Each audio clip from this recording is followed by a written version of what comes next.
Welcome back sur Take a Break. J'espère que vous allez bien, j'espère que vous avez bien pris soin de vous. Je m'étais promis de ne rien créer, voilà. Euh, Parce qu'on m'a disputé un peu. Parce que j'étais en train de m'écrouler sous la créativité. Voilà, c'est devenu mon pire ennemi apparemment, mais bon. Moi je ressens pas comme ça, je dis juste c'est une pause. Et on se retrouvera plus fort plus tard. Mais du coup, j'avais besoin, actuellement, de parler de ce que je vais vous parler.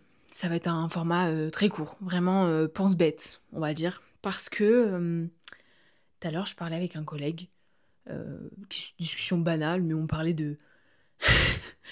on parlait de quelqu'un que je pourrais plus blairer, voilà. J'étais en mode, je peux plus, en fait, ça m'énerve. Ses réactions envers moi, sa manière de me parler, enfin bref. Et il dit, putain, c'est marrant comment, entre vous, les filles, vous êtes... Et je vois, il veut pas dire le mot. Et je me dis, bon, hypocrite? Il me dit, ouais, hypocrite, ouais. Genre, vous vous aimez pas, mais vous vous parlez quand même, vous rigolez ensemble et tout. Et il a pas tort. Et c'est vrai que cette pensée, quand il le dit, cette phrase, quand il le dit, moi, ça me fait un peu rire. Mais je suis quelqu'un qui réfléchit beaucoup et quelques minutes plus tard, ça me fait mal. Bon, il y est pour rien, hein. Je vais pas commencer à dire que c'est de sa faute, mais c'est vrai que ça me fait mal parce que je me dis que je suis en train de retomber dans mes travers. J'ai fait un épisode il y a littéralement 2 ans où je parle de ça. Je parle du fait de côtoyer des gens, d'être une personne totalement différente parce que les gens que je côtoie, ils sont tellement différents de moi et il faut que je sois eux pour qu'ils m'apprécient parce que si je suis moi-même, ils m'apprécieront pas. Au travail, typiquement, il y a très peu de personnes qui me connaissent vraiment. Ils pensent me connaître. Ouais, t'es aigrie, ouais, t'es toujours souriante, ouais, t'es une bosseuse, bla bla bla. Ok, mais je suis qui dans le fond?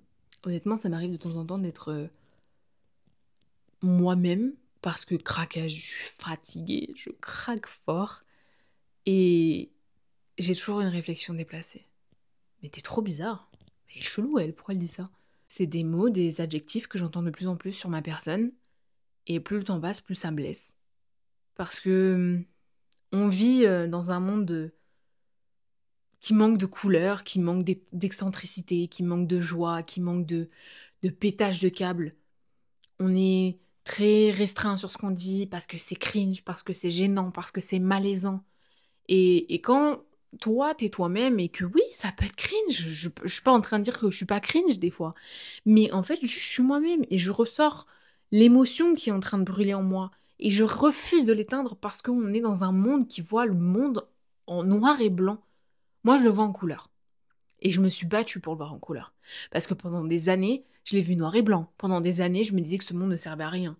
À l'heure actuelle, je le vois en couleur, je me bats pour le garder en couleur.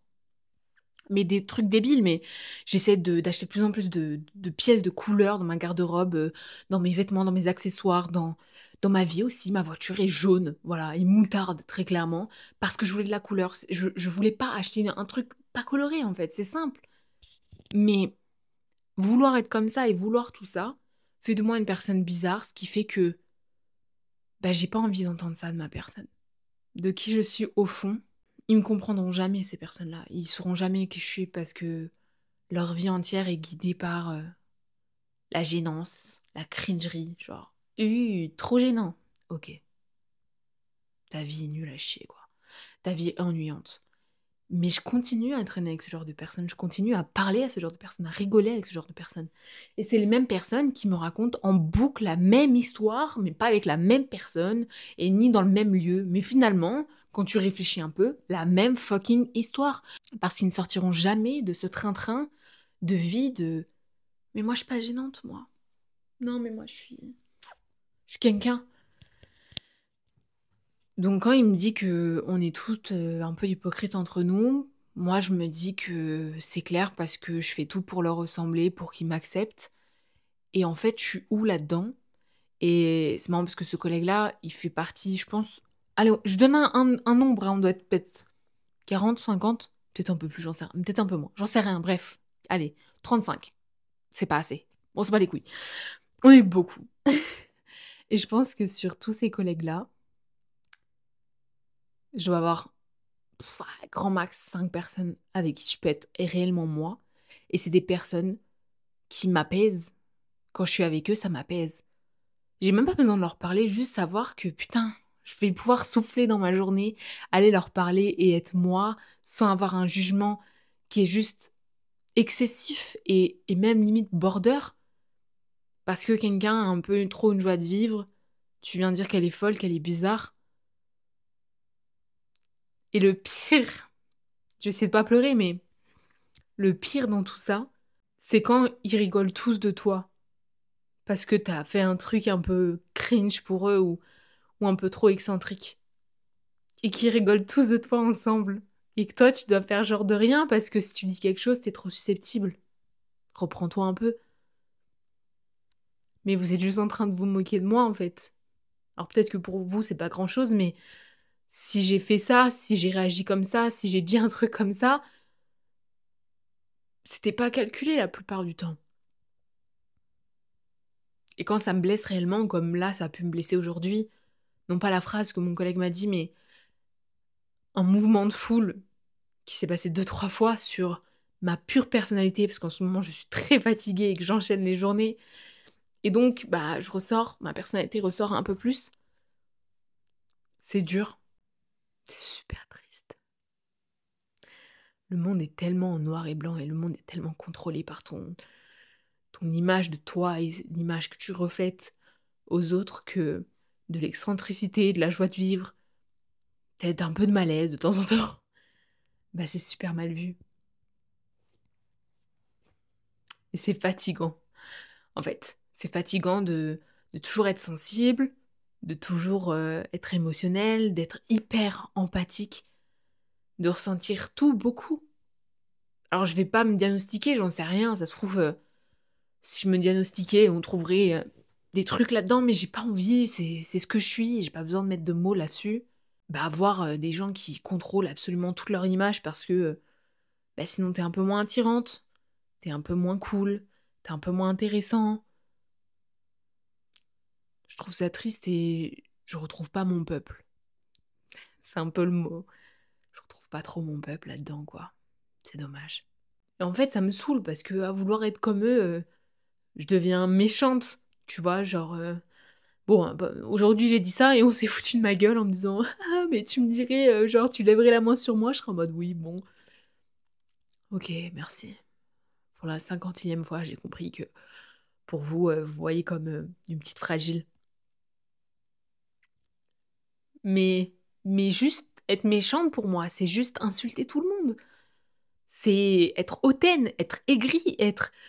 C'est de la méchanceté, il suffit pas de taper quelqu'un ou de tuer quelqu'un pour être méchant ou de faire preuve de violence ou de toujours vouloir menacer, bagarrer.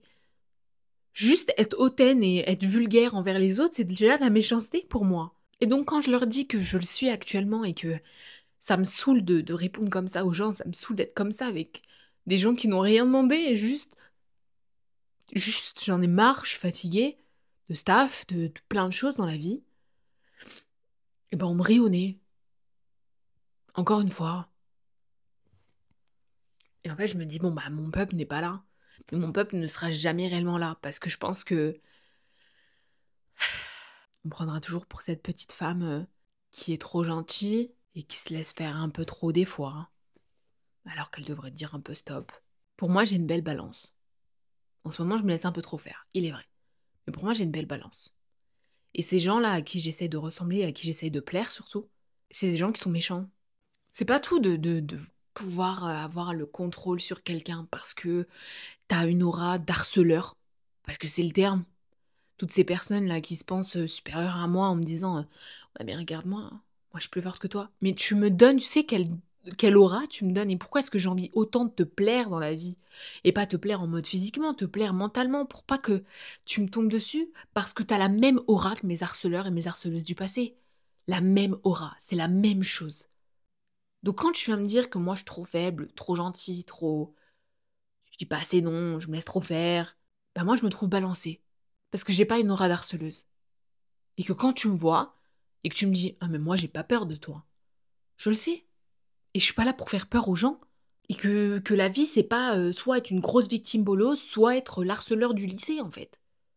Et ça m'a énervée, plus qu'attristé peut-être. En fait c'est peut-être le mot, c'est... un mélange de deux, de tristesse et d'énervement, qui fait que je me suis tue pendant mon travail et que tout le monde m'a fait une remarque en me disant « Ça va, Charline? T'es sûre ça va? On t'entend plus trop, qu'est-ce qu'il y a? Arrête, fais pas la gueule, souris, je préfère quand tu rigoles, nan. Ah bon? Ah bon?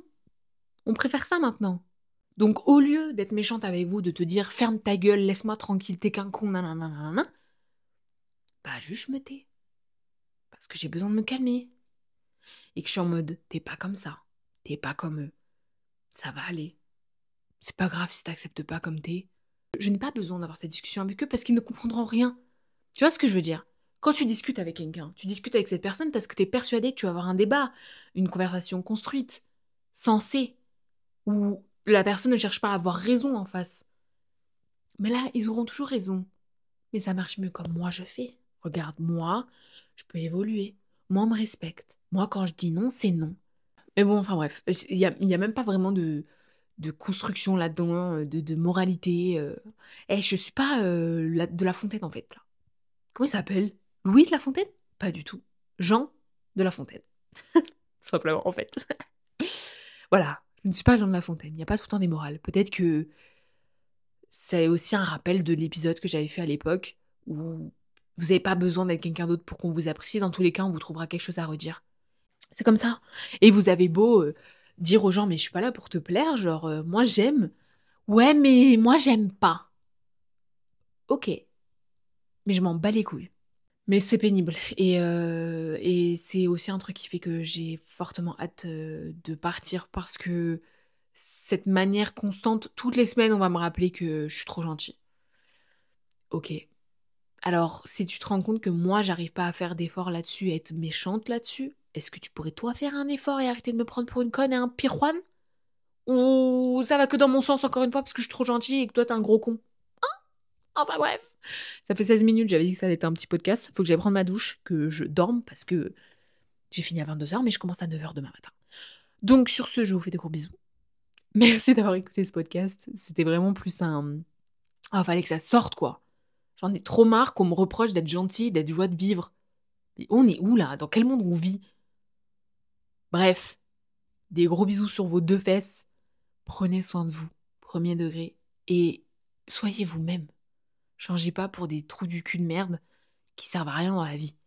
Voilà. Même les trucs de oui, mais il peut m'apporter ça. Ah oui, c'est comme vendre son bout, là. C'est la même chose, hein. T'es là, tu vends ton ego, tu vends tout pour lui. Ah, dégoûte. Bon, encore une fois, je suis personne, donc vous n'êtes pas obligé de me faire plaisir à moi. Mais en tout cas, j'aurais dit ce que j'avais à dire. Sur ce, gros bisous. J'ai envie de dormir et de prendre une douche.